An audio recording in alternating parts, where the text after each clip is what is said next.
Sabila, you pitched a story about some complaints in North Bergen about a recycling center, trash, and a claim of racism. What do you got? That's right, Bill. I chased it to North Bergen where I met with Sal Farnese. He grew up in this area on Dell Avenue.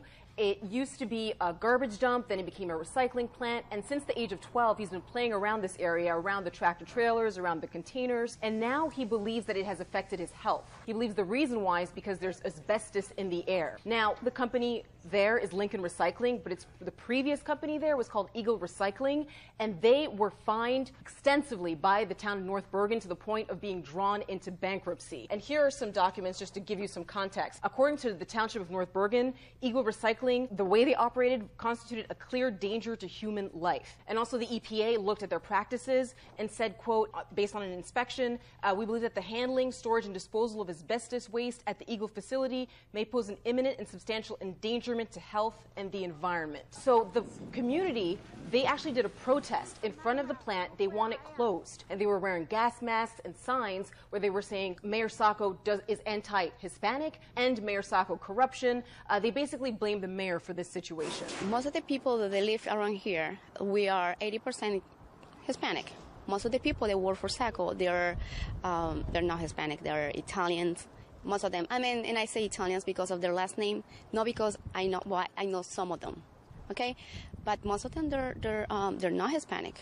It's like he doesn't care about us. I reached out to the city spokesperson, Phil Sobinski, and asked him, how does the mayor feel about being called racist over this? And he said that the mayor believes that it's completely uncalled for to be called racist, and anybody who race baits is being completely irresponsible. You said there was a plant already there. It closed because it was mismanaged. They had all, I mean, this is an unbelievable letter that it was a danger to human life. But I would imagine then they are now up to code because that's why they reopened the plant. And it's in the same location. It's not like the mayor said, let me find the Hispanic neighborhood and put the plant there. It was already there. Well, that's the issue. It was already there, and there was already found that there was asbestos there, and now there's a new company. But when I walked around, there was still some equipment that said Eagle Recycling. So it's confusing to residents as to, is this just lipstick on a pig or really a new company? I think it's interesting that the spokesperson addressed the race issue. He didn't address the numerous complaints about safety. They didn't address the fact that these companies were accused of donating to the mayor's campaign, and that's part of the reason why he may have looked the other way.